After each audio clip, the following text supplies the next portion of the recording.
সূর্য ডুবার আগে, সূর্য ওঠার আগে, সূর্য ডুবার আগে, সূর্য ওঠার আগে, সূর্য ডুবার আগে, সূর্য ওঠার আগে, সূর্য ডুবার আগে আল্লাহকে ডাকা কাজটা কঠিন। তখন সবাই ব্যস্ত থাকে, দোকানপাটে থাকে, সূর্য ওঠার আগে মানুষের কত বুঝাইতেছে। দেখুন রাজ্জাক বিন ইউসুফ, হ্যাঁ, বাণিজ্য নিয়ে থাকে, চায়ের স্টলে থাকে, এটা খুব কঠিন। সূর্য ডুবার আগে, সূর্য ওঠার আগে, ফজরের সালাতের পরে, এটা মানুষের জন্য কিছু সময়। রাসূল সাল্লাল্লাহু আলাইহি ওয়াসাল্লাম বলছেন, আল্লাহর কাছে সাহায্য চাও। কি চাও? সাহায্য চাও। আস্তাইনু বিস-সাবরি ওয়াস-সালাহ, আল্লাহর কাছে সাহায্য চাও সালাতের মাধ্যমে, ধৈর্যের মাধ্যমে, সালাতের মাধ্যমে, ধৈর্যের মাধ্যমে চাও, অবশ্যই দিবেন। হয় যেটা চেয়েছো সেটাই দিয়ে দিবেন। আর না হলে আর একটা বিপদ আসছিল, তুমি বুঝতে পারোনি, চাওয়ার কারণে ওটা ঠেকিয়ে দিয়েছে। আর না হয় বিনিময় পরকালে দিয়ে দিবেন।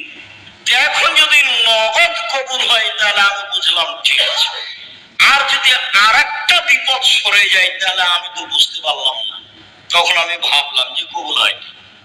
আর যদি পরকালে দিব বলে রেখে দেন, ঠিক আছে অনেক বলেছো, যেটা তুমি দুনিয়াতে চেয়েছো সেটা তেমন কিছু নয়, বিনিময়ে আমি জান্নাতে দিয়ে দিলাম, তাহলে তো আমার নগদ বাকি। আমি যেটা বুঝি। প্রিয় সুধী, আমি যে বিষয়টা এখানে কোট করতে চাই, এই যে আব্দুর রাজ্জাক বিন ইউসুফ, তিনি প্রকৃতপক্ষে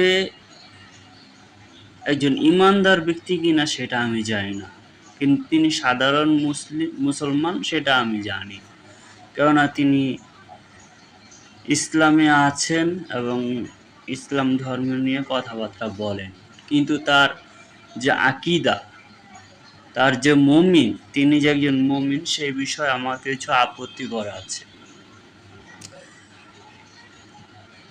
আমার জীবনে আমি ওনার যতগুলা বক্তব্য, কথা, ওয়াজ শুনেছি, আমি কোনো জায়গায় আহলে বায়াতের প্রতি মহব্বত, ভালোবাসা এবং আহলে বায়াতের প্রতি যে তার রিচার্জ, তার অ্যানালাইজ আমি কখনো শুনি নাই। একটা জিনিস সবসময় মাথা রাখবেন, আপনি যারই ওয়াজ শুনেন, যত বড় বক্তাই হোক, আহলে বায়াতের প্রতি ওই আলেমের যদি ভালোবাসা না থাকে, মহব্বত যদি না থাকে, আর আপনাকেও যদি আহলে বায়াতের প্রতি উৎসাহ যদি না দেয়, ভালোবাসার কথা যদি না বলে, সেই আলেমের কথা কখনোই শুনবেন না। কারণ আহলে বায়াতের মহব্বত বা আহলে বায়াতের প্রতি জ্ঞান যার না থাকে, তিনি জাহেলিয়াতে বাস করে এবং তার মৃত্যুটাও হবে জাহেলিয়াতের।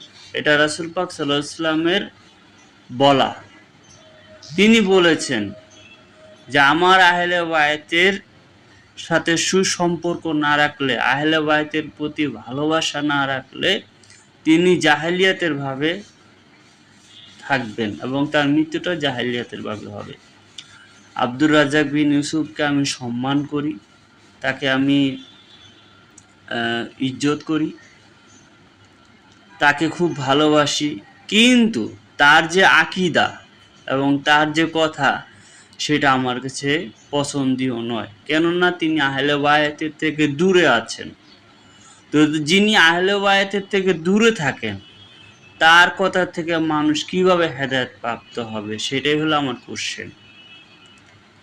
তো যাই হোক বন্ধুরা, আপনারা সবাই ভালো থাকুন, সুস্থ থাকুন, আহলে বায়াতের প্রতি অ্যানালাইজ করুন, আরও জাস্টিফাই করুন, সব কিছু তথ্য আপনারা সংগ্রহ করুন। নিজ দায়িত্বে ইমানি শক্তি হালাতে আপনারা ইমানকে অর্জন করুন, এতে আপনারা মুমিন হতে পারবেন। একটা জিনিস মনে রাখবেন, মুসলমান হয়ে কবরে গেলে আপনি বিপদে পড়বেন, কিন্তু মুমিন হয়ে কবরে গেলে আপনি নাজাত প্রাপ্ত হবেন। মুসলমান এক জিনিস আর মুমিন কিন্তু এক জিনিস। আল্লাহ পাক সবসময় আমানুকে সাপোর্ট করেছেন, আমানুকে সবসময় সাপোর্ট করেছেন। অতএব মুমিন হয়ে আমানুর কাতারে যাবেন। বুঝতে পেরেছেন? তো যাই হোক বন্ধুরা, ভালো থাকুন, সুস্থ থাকুন, এই বলে বিদায় নিচ্ছি।